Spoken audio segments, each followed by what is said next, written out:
It's the Two Strange Podcast.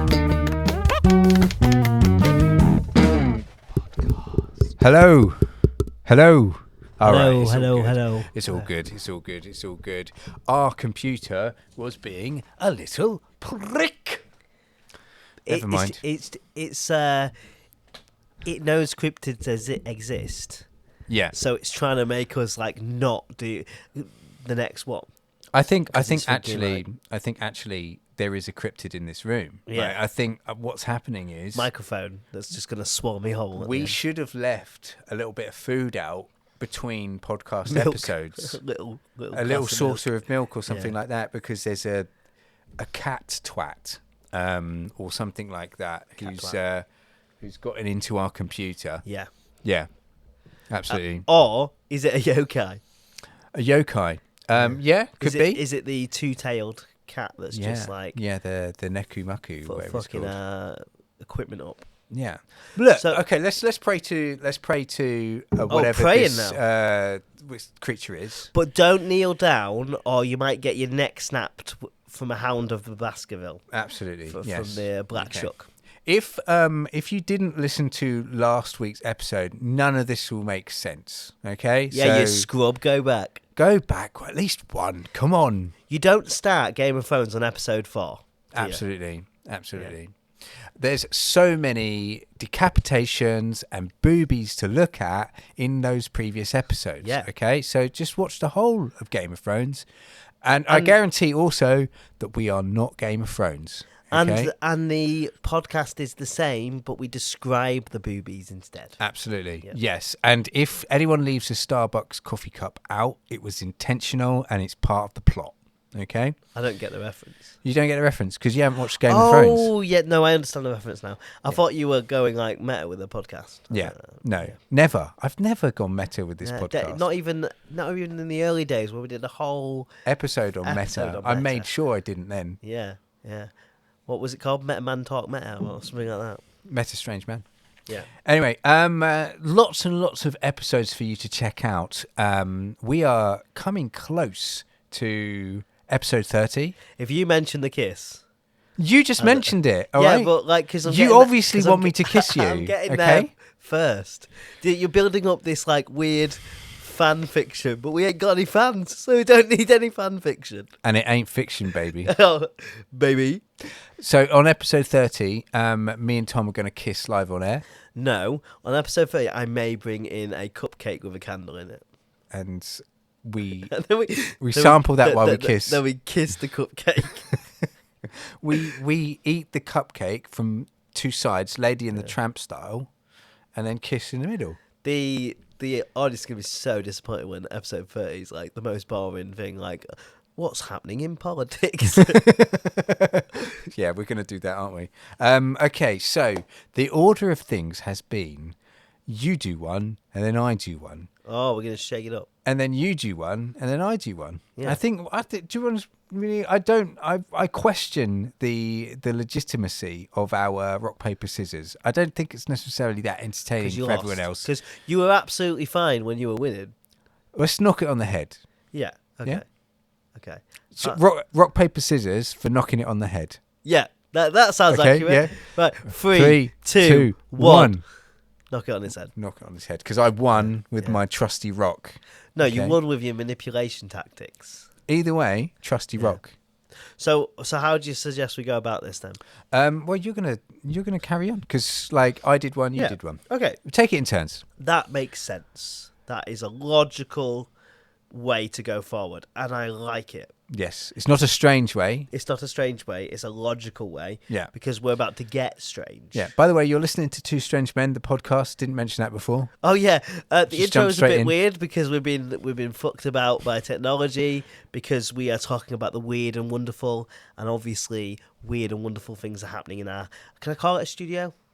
Yeah, go on. Yeah. They can imagine let's- our studio in Cloud City. Let's add a little bit of gravitas. So there's some weird stuff happening in our studio. The TV's going to turn on in a minute, and it's going to be like that's my like cryptid alien things. I don't know why, but like when I think of cryptids, kaijus come to mind. I know they're very different, and there's very different. They're scale, very big. but, That's a very big cryptid, isn't it?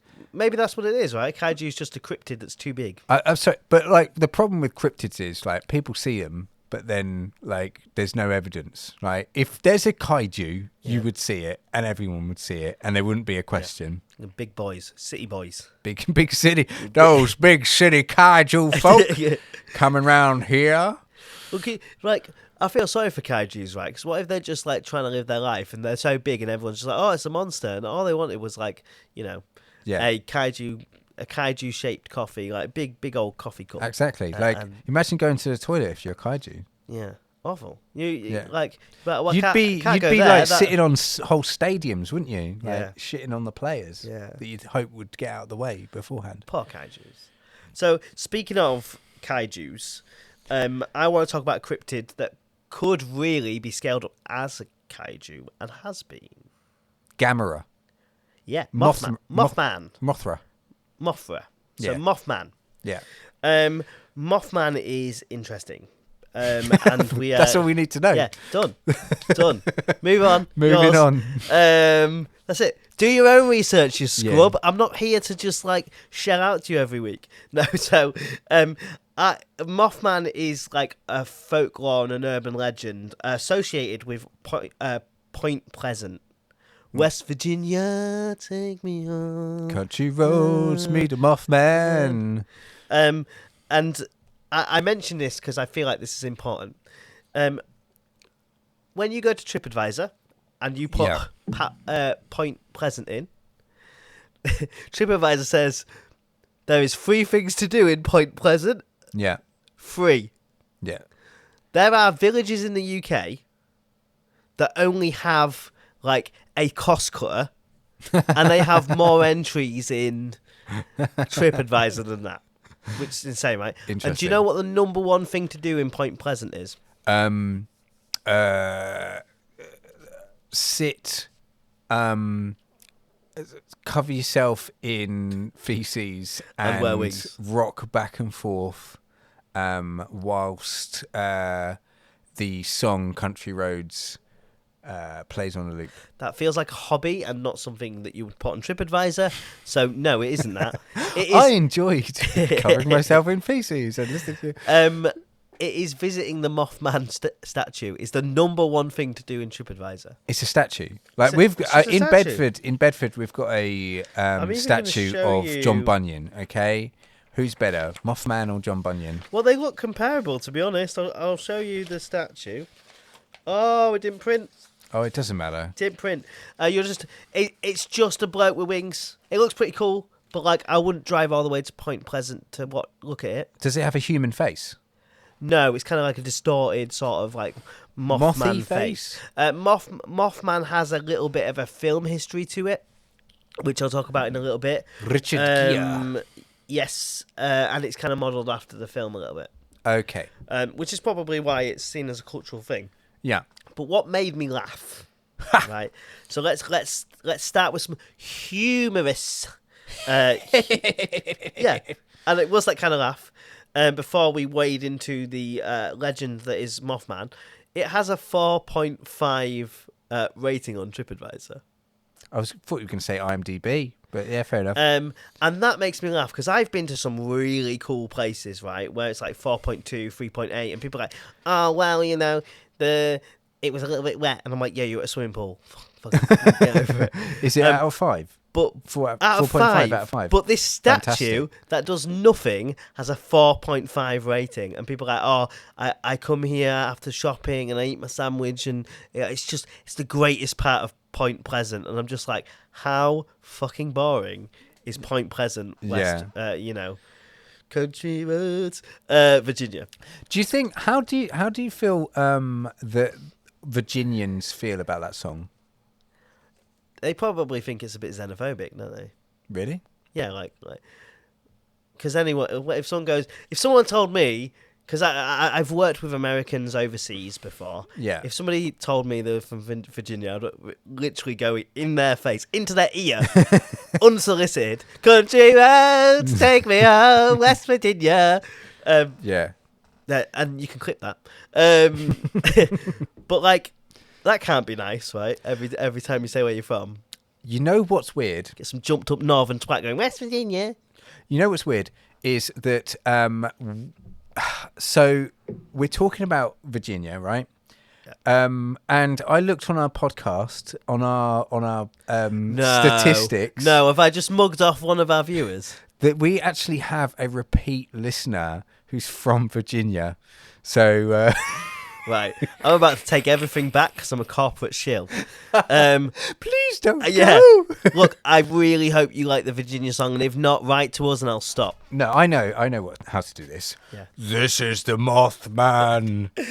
Sorry, I was taking over. This is the Mothman. Keep listening to the podcast. How Country roads. Take me home. How strange, though, right? That we're doing something based in Virginia, and, Yeah. and there's potentially someone out there listening from Virginia. So, thanks for tuning in. And goodbye. Never to see you again. Hopefully, what we tell you is accurate. I now feel pressure. There's a Virginianite out there that'll know probably, maybe your mum and dad told you about Mothman and this is in your bones, and you're like, that's inaccurate. But I'm going to go with what I got, and if Mr. or Mrs. Virginia, if you're out there, we have socials. We're so sorry, Mr. Virginia. Yeah. Please don't leave. Keep listening, Mr. Virginia. Oh, please. It's definitely not someone with a VPN just bouncing off a random satellite in Virginia. Maybe it's me. Yeah. Maybe it's all just me. Hey, email us and tell us how you feel about the fact that your state sounds like genitals. Okay? Oh yeah, didn't even think about that. Yeah, and that's the bait. All right. Now they're gonna be in contact with us, and they're gonna tell us. If you are out there and you've been to Point Pleasant, seriously, please do reach out, because I want to know what this place is like. Yeah. That's really interesting to me, that there's basically nothing in TripAdvisor. But I always thought West Virginia was quite idyllic. I don't know much about West Virginia, but I always imagined it's quite a nice part of America. I mean, it's good enough to make a song about, isn't it? Yeah, and if you see pictures of it, it looks fairly ideal. I mean, a lot of kind of America like that seems quite idyllic, a small town sort of nice looking things. So don't hate us, Mr. and Mrs. Virginia. Keep watching. We love Virginia, yeah. Good stuff. Anyway, I'm gonna move on because that's getting bored and tired now. So the Mothman legend originated from Point Pleasant. In the mid 1960s. Yeah. So kind of in the middle of all that Roswell stuff, right? So it wasn't quite the same, but there was sightings reported around 1966 and 1967. Of what, though? What is the sighting? I still don't get it. Well, is it a man? Is it a moth? Is it just an angel or a demon? What is it? Described a large winged creature around 6 to 7 feet tall with glowing red eyes. Yeah, okay, yeah. Remember the red eyes, yeah. Witnesses reported it having avian features and the ability to glide. Okay. Sometimes it chased cars or it lurked outside of homes. So it's got avian features, yet they call it a Mothman. Yeah, I mean, if you look at kind of modern depictions or kind of sighting photos, I mean, they're very few and far between, like most of these. The wings do look quite insect-like, but I wouldn't necessarily say mothy. What is interesting is after the film, those sightings got a lot more specific. So make your own mind up with that. Yeah. The creature is often described as a harbinger of doom or a premonition of disaster. So it's quite a you wouldn't say, oh, it's Mothman, Mothman. It's not that type of thing. It's a harbinger of doom. It is connected to a collapse of the Silver Bridge. So it's a bridge in Point Pleasant and collapsed in 1967, which resulted in 46 deaths. And I think that's where the connection after someone saw Mothboy. Yeah, and I think that's where the connection of the premonition of early disasters came from. So some believe the Mothman sightings were omen of the tragedy, further solidifying its connection to impending disaster. Wonderful. So it's connected to that. And how do they describe seeing the Mothman? Like, is it just like fumbling up against a window like some dumb fucking insect? Like a Like, 7 soon foot as- tall trying to get into a tiny crack of the window. As No. soon, or just like constantly hitting a light. As soon as it gets even slightly brushed of powder, it can no longer fly. Is it like this? Because moths suck. Okay, fuck moths. No, I think there's some sentience here. Okay. It's a big humanoid creature, right? That just Yeah. resembles a moth. So, I don't think that they're going up to a light and like extinguishing themselves. The Mothman has become a popular figure in cryptid folklore. In fact, it's I call them the Big Ten. Oh yeah. I probably don't, but there are some, as we spoke about earlier, Nessie, Bigfoot, Chupacabra, that are just kind of so ingrained in pop culture and video games and writing and movies. Mothman is very much an extension of that, like popular culture. I knew about Mothman before this episode, and I don't consider myself a expert on the subject, but I already knew about Mothman. Yeah. Point Pleasant itself has embraced the legend of Mothman, Of course it has. and does get some visitors. Yeah. There is a Mothman museum, and I checked the website today, and do you know what? Very reasonably priced.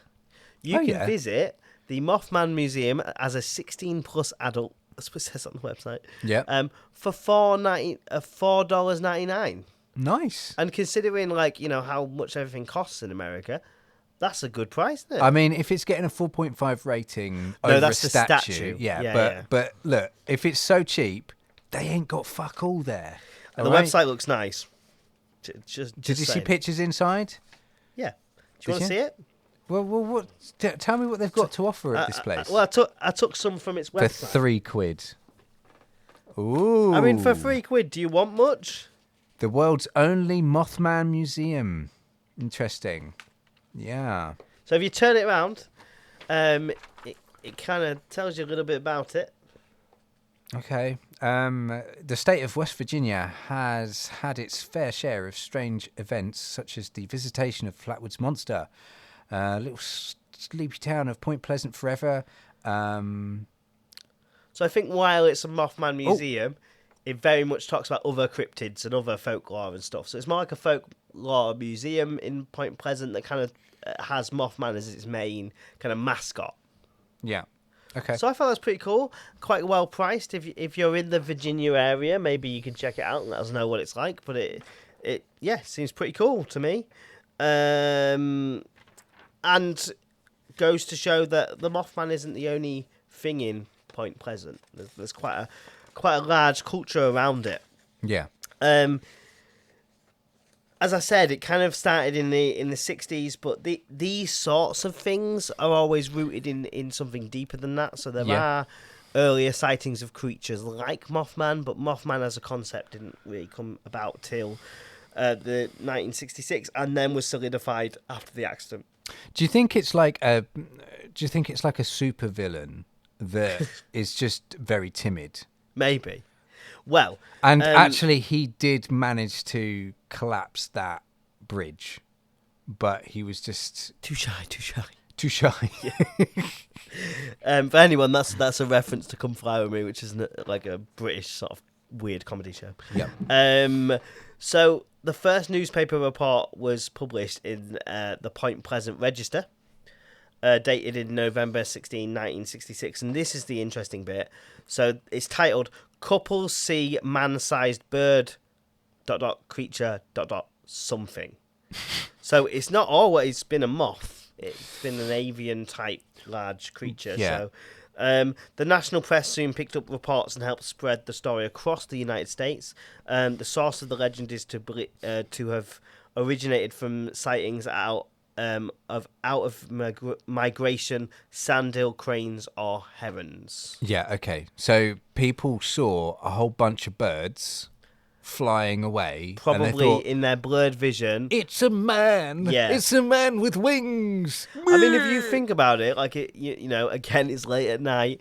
there's a flock of birds moving. They're moving fast and together, like quite tightly because of the weather.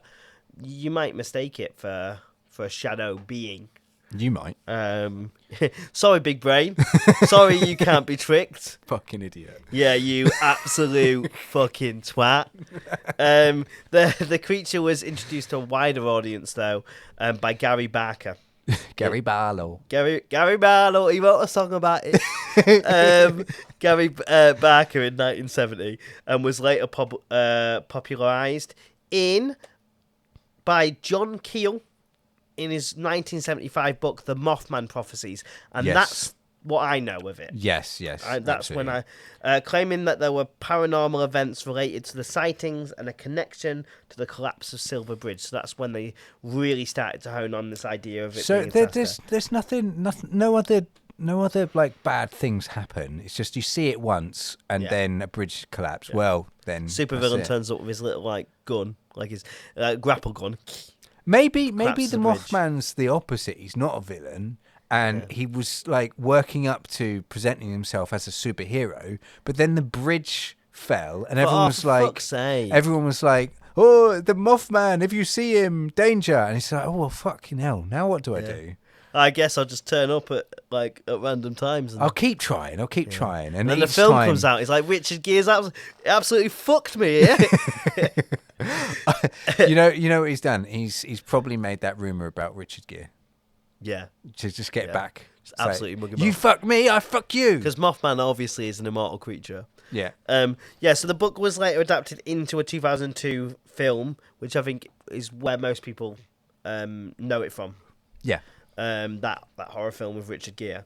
There is an annual festival in Point Pleasant that's devoted to the Mothman legend, and I imagine the museum has quite a lot to do with that.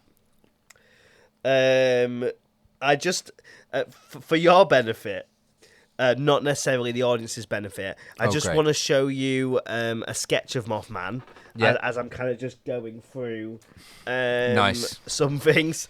And So this kind of looks a little bit like a barn owl. I'm sure you'll be able to find this online. It's just a little sketch. It looks like someone's depiction of a barn owl without a beak of sorts. But also it kind of looks like that big orange monster from the Warner Brothers cartoons.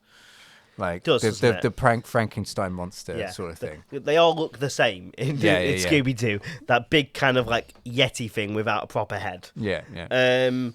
What's interesting is like although there has been like sightings throughout the 60s and 70s, there was obviously sightings after the film, because that always happens whenever there's something that happens with Loch Ness, for example. Yeah. A lot of people start saying they see it on the roads, and if it's in the news, sightings of these things like UFOs always spike. Yeah, there's a connection between it being in media and people seeing it. Right, I'm not saying these people are lying. It could literally be that they make that connection. They see something strange. Well, it could be that because we're in the area, right? So it's just the way our brains work. But there has been a more modern sighting. Okay. So in 2016. I don't say like recent, but modern. In 2016, just to remind you, in 2025 now. Yeah. Awful. The WCHS TV network published a photo purported to be the Mothman taken by an anonymous man while driving on Route 2 in Mason Country. To be fair, if you think about like all those clown sightings and people's ability to cosplay, like. Even if you saw something, don't mean shit unless you capture that. The best part of this detail is coming. Are you ready? Okay. Strap in, Cal. Okay. And dear listeners, science writer Sharon Hill proposed that the photo showed a bird, perhaps an owl, carrying a frog or snake away, and wrote that there is zero reason to suspect it is the Mothman as described in legend. There are too many far more reasonable explanations, and I love that. I love that it's just an owl taking away like a frog, so you've got the little legs and you're like, oh my god, it's Mothman, and it's literally just an owl about to tuck in to its dinner. But what terrible things happened in Point Pleasant after that sighting? Anything? Not particularly. Like there's not really a lot. I mean, the main kind of disaster is the bridge, right? I would imagine if things were kicking off that someone would be like, oh, it's Mothman, right? But there's no tangible things to kind of suggest. I mean, none of this is tangible. This is absolutely mental. But think I love how this is the one where you're like, do you know what? No, this is bullshit. But like you're showing me the museum that costs like £3 to get in. Like they're getting like 4.5 on TripAdvisor for a literal fucking statue from a movie that I'm sure the movie's not actually got that good a rating or anything like that. But like they've made something out of nothing for themselves, haven't they? They've weaved like just spurious nonsense into a moneymaker. And this is exactly, folks, why I didn't touch Bigfoot up on Nessie, because I knew you were going to be like, nah, this is some capitalistic bullshit. No. We need to bring this in to our lives somehow. Right. We need to make our own cryptid, I think. That's what we need to do. We need to get that money coming in. We've got to create some bollocks and monetize that. There's a lot of things that happen in the UK that I can connect to some sort of creature. Yeah. And we're film lecturers. We could put some really like shitty doctored photos on there, and we could have our own museum.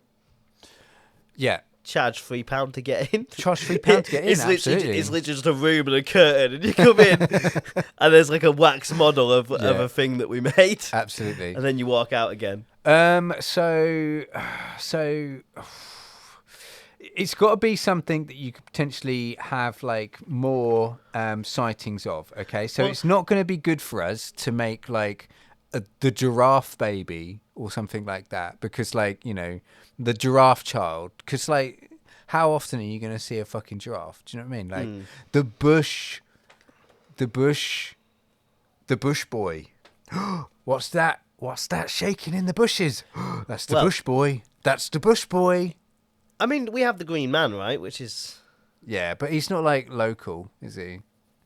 I just think Americans are very good at making, like, this sort of stuff into, like... I mean, have you seen the amount of stuff that's in Roswell? Yeah. We're not that good at doing it. When was the last time you went to East Anglia and was like, ooh, have you retraced the steps of the Black Shuck? We just don't give a shit.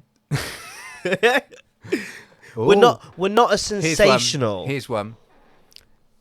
Watch out, okay? If you travel down the A42... You travel down the A42 tonight, it'll be a big surprise. If you travel the wrong way down the A42, okay? What's the wrong way? It's just a bit... You might see the dancing pedo, okay? That's just humanistic behaviour. This is bullshit. Well, I'm moving on. Because if you've got nothing nice to say... The dodgy dogger. Dodgy dogger, brilliant. You're just going to get a harem of criminals and make a whole folklore about them, aren't you? This will like forge an even greater need for you to want to make a thing, right? Because... Yeah. Point Pleasant has an annual Mothman festival. Yeah, that they started in 2002, and literally, and this is what the organisers have said: the Mothman festival began after brainstorming creative ways to attract visitors to Point Pleasant. The group organising the event chose the Mothman to be the centre of the festival due to its uniqueness and as a way to celebrate its local legacy in the town. So they're literally saying, yes, we are using Mothman to get people to come and spend time in Point Pleasant. Yeah. According to the event organizer Jeff Wamsley, the average attendance for the Mothman Festival... This is crazy. Yeah.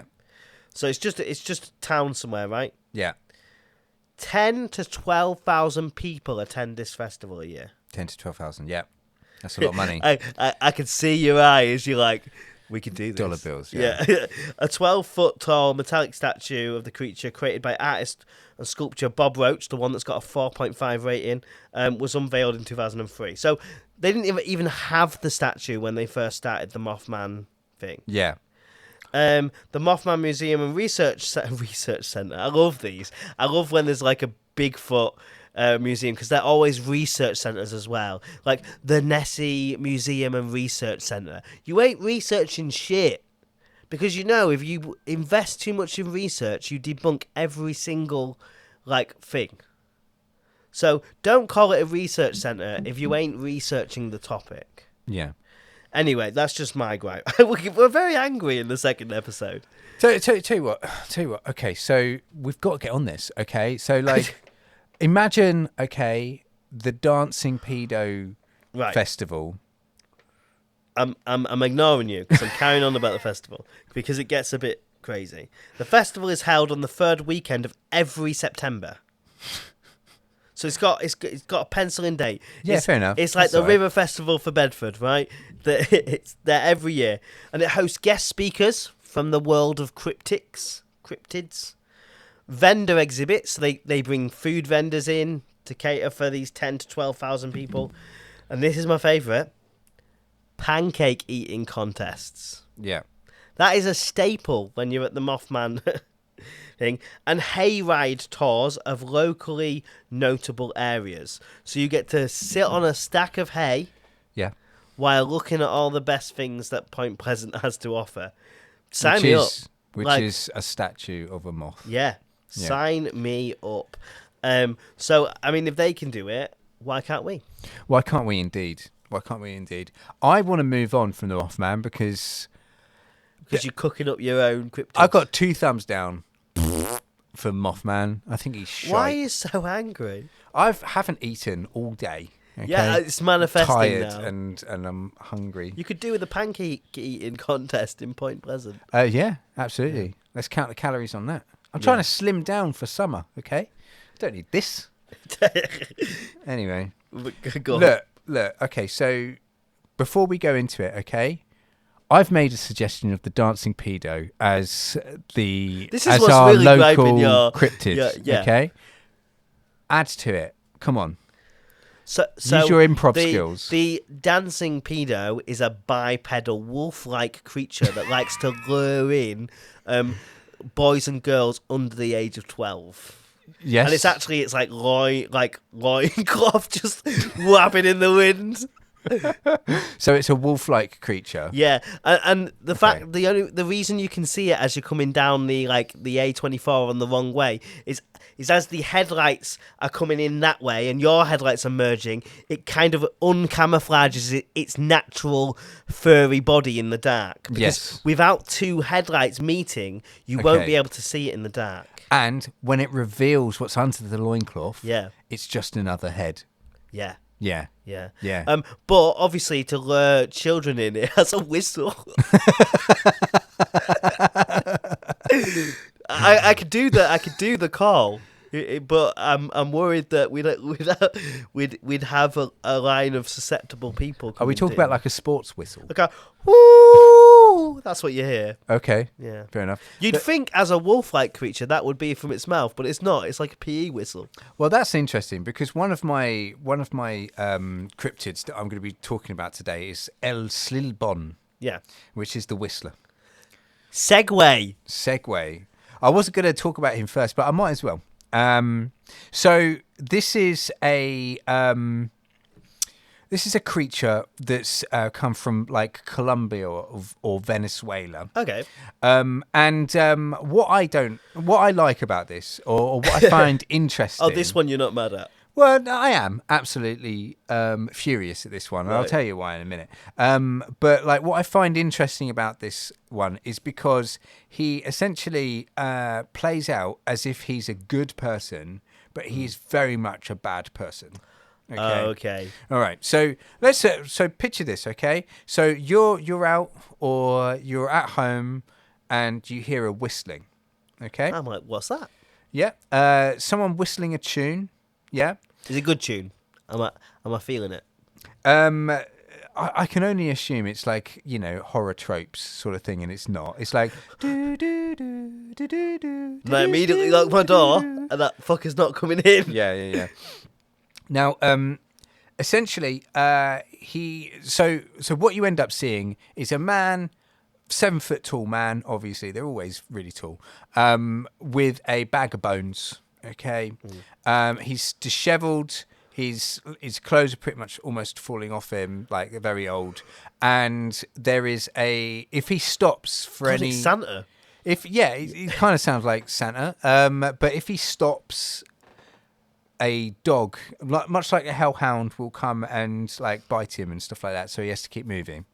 God knows how he's got time to actually go around killing people and adding to his big bag of bones, but that's essentially what he does. So anyway, I'll give you some, what's the word? I'll give you some background, okay? So El Silbon was once a spoiled boy who murdered his father for refusing to hunt deer. After presenting the meat to his mother, she discovered it was human flesh. She cursed him, and the boy was hunted by dogs, and his back flayed by his grandfather. Now he wanders forever, carrying a sack of bones, whistling a strange tune. And if his whistle sounds too close, you're safe. If it sounds distant, he's right behind you. That's weird, isn't it? Yeah. So, although he was once human, his appearance has become warped and changed. He's said to be alarmingly thin and surprisingly tall, towering above all others at 7 foot. It's said that the dog his brother sent after him is still after him, and whenever he slows down too much, it bites and attacks him. Now, that's some dark stuff. Yeah. He's meant to, in particular, his whistle is meant to catch the ears of drunks and angry men. So he likes to toy with his victims. He's like personifying his father. Well, I'll get into the backstory because it is an interesting one. He toys with his victim by changing the distance of his whistling. Yeah, as I mentioned. Now, he's specifically going out for womanizers and drunks. And I don't understand the connection here. I think it's kind of like a bit half-baked, this whole thing. But anyway, if El Silbon runs into a drunk, it's said that he will suck the blood and alcohol from them, wisening them. The blood and alcohol. And then killing them. So he'll sober him up and then keep drinking. Yeah. It's like, oh, you feel better? Good. Because I want you to feel something. Yeah, exactly. So to womanizers, he tears them limb from limb and adds their bones to the sack on his back, along with his father and other victims. So essentially, this is a thing. There's loads of like creatures that punish womanizers, right? And they never get it right. Yeah. Because I think the closest they get it right is like succubuses. Yeah. Kill them with an overstimulation of what they want. That's a perfect, like... Yeah. Death by snoo-snoo. Yeah. None of that kind of like, oh, well, terrible influence. Give a fuck. Kill them with an, like... As soon as they are, like, exhausted, make them continue to have sex until they literally run out. That's a horrible way to go. Yeah. Or if you've been drinking alcohol and you're drunk, then... Yeah. Get them bludgeon even you with a hatchet. No, keep keep giving them alcohol, right? Yeah. Give them alcohol poisoning. I get it. Absolutely, like kill them with what they love. Absolutely. Yeah. That would be my serial killer calling card, I think. It would. Find out someone's vice and I would like overload them with it. Sorry, that's really fucked up. Well, okay, all right. My vice is marshmallows. I love marshmallows too much. What are you going to do? I've got a pack of Haribo marshmallows in the office. Nice. Yeah. I'll have those later. Anyway, don't kill me. Anyway, moving on. It's hard. So I wanted to just go into this just a little bit further and explain why I don't understand how this person comes across as like, oh, he targets like evil people. The guy was evil himself, okay? So he's a spoiled child, okay? He's at his parents' house. He sat down at the table for lunch. He's filled with rage and furious when he's not given the food that he likes. In an act of contempt and extreme arrogance, he threw the food on the floor, saying, "What I want to eat is venison offal." Oh, okay. And I guess that means... But he's not... He didn't want to hunt the deer. Yeah, I guess that's it. Okay. Yeah. I guess venison offal, we're talking about venison sausages, and I don't blame him, to be honest with you. They're a solid. rich morsel. You Yeah. can't go wrong with that. But he's got a noble father who's very accommodating, and his father goes out into the jungle and tries to hunt a deer for him. But unfortunately, he's unable to do that. Despite his skills and knowledge in hunting, it's impossible for him to capture the precious animal. He gives up, and at nightfall, he comes home. Feels like a skill issue, that. Yeah. The young boy, the young whistler, who's been drinking for several hours at this point in time, he goes home as well. On the way back, he meets his father, who's returning. He's failed to hunt the deer. His father tells him about this. Without hearing the reasons, and in the midst of his drunkenness, so I guess this is why we've got that connection with drunkenness, he brutally beat his father to death. Just because he couldn't get him. Just because, yeah. He took the hunting rifle and shot him dead as well. And immediately afterwards, he took a hunting knife and took out his father's entrails. Yeah, and he packed them and went home. When he got home, did he cook it? When he got home, he presented the meat to him.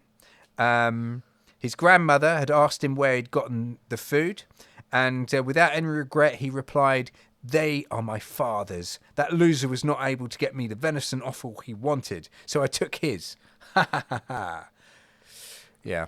It's not even comic book villain, is it? Like, I know. It's just a bit shit. That's absolutely psychopathic. Yeah. To the levels. But anyway, it's painting a picture of someone that you wouldn't want to cross. Yeah. Even though he's checking out drunks and womanizers. Yeah. Not sure where the womanizer connection comes I don't know either, to be honest with you. Bit woolly, isn't it? Yeah. But anyway, so the grandfather and his siblings were so full of rage that they tied him to a tree. They rebuked him for his acts and they whipped him. And they also put salt and hot pepper into his wounds so he writhed with pain. It's Colombia, it's El Salvador, it's Venezuela. They've got some hot pepper. So they're putting that in there. So anyway, his grandmother curses him. She says, "Cursed are you for all eternity." Why does she become like a Disney villain? Because it's the next Disney movie. Okay, we had what's that one set in the house? We don't talk about El Canto. Next, it's going to be El Silbón. It was Encanto, but Encanto. El Canto, yeah. Go. And then they get a dog, a demonic dog, to chase him until the end of the world, to bite at his heels. So yeah, they just knew a demonic dog. Yeah, it's like they're just like Maybe it just comes out like when they do the curse. They were literally just like, "Hey mate, I'm a demonic dog, right? And I can see you've got a problem. You want me to chase him for?" Well, they just hang out on the side of the road, don't they, with like their placards saying, "We'll curse forever for food." We'll hunt as long as you give me a stroke every now and again because I'm a good boy. Absolutely, absolutely. So anyway, my closing thoughts is that tradition explains that when the whistler arrives at the house at night, he unloads the sacks and counts the bones one by one. If people hear it, nothing happens. But there's no one who can hear it, then a family member dies at dawn. Okay. He's got loads going on for him. Which family member, though? I don't know. It all depends. Just a random family member. Just fucking ask Mothman. He'll probably know. But anyway, so what you're telling me is that if you don't hear it, then someone dies. Yeah. So but if you hear it, then what? How often have you not heard El Silbón if you're living in Venezuela? Do you hear him every day? So basically, all deaths are attributed to El Silbón. It's like I haven't heard him, and now my grandma's dead. And he's got to be pretty unreliable because there's going to be plenty of families where no one's dying. This feels not very well thought out. Not very well thought out. No, it does not feel well thought out at all. Yeah. I'm kind of offended by this one. You're offended by Mothman. I'm offended by this one. I'll be probably offended by quite a few of these because they're just fucking dumb as fuck. Yeah, I mean, what era are we talking about here? Oh, I don't know. This is old. This is an old one. Yeah. Yeah. You can kind of tell by that story as well. Yeah. It's got that kind of like, because evil, because da-da-da, Yeah. It's not really, like, I can see why it's not a film. But they've got a difference here. This is This is similar. This is on the level of a yokai, though, isn't Yeah. it? And what we're doing is we're comparing this to all of these ones where people have seen sightings. Whereas here, no one's actually seen sightings. It's just, it's a legend. Legend Yeah. says Yeah. that this will happen if you do this. Yeah. Yeah? And so it's a yokai with a bit more backstory to it. It's a Venezuelan bogeyman. I mean, we all have them, right? Cautionary tales becoming monsters. That's just their version of it. Really, Absolutely. isn't it? So, yeah, it's interesting when you take that concept. But yeah, just if I want to scare my kid with a good bogeyman, Yeah. I want to Yeah. be able to really go to town on the details. Okay. So if you walk the wrong way down the A421, Yeah. the dancing pedo might whistle at you. Yeah? Yeah. But also, children, if you don't clean your ears, he's Yeah. going to come. Yeah. Because He if could you can't, do where- he 'cause could if be you can't everywhere. hear his whistle, then he's going to come anyway. Yeah. Yeah. if you don't write to your local MP, Yeah. or if you do, he's going to come. Also, right? Also, Yeah. got to brush your teeth because if you've got bad breath, it's going to smell it and it's going to come. Yes. Also, if you don't buy our own special local brand of cereal, Yeah. he's going to come. Yeah. And the acne cream we provided in the cereal boxes, you need to apply that, otherwise it's going to smell you and it's going to come. Absolutely. And go on Spotify and download our podcast. Oh, he's going to come. Yeah, because like we give you survival to on our Patreon. There is a 30-minute special on surviving El Pedo. Yes. El Pedo. El Pedo. The dancing pedo. El Pedo. Yeah. The Wolfman. El Pedorapido. The Wolfman of East Anglia. Yeah. Different one than the one we've been looking at. There's they're actually all over the country. Yeah. And again, if you don't follow these rules, he's gonna come. He's going to come. Yeah. I think he's just going to come anyway. If we don't carry on, I'm going to come. Yeah. Yeah. Well, please carry on then, Yeah. because I don't want to be looking at your eyes when that happens.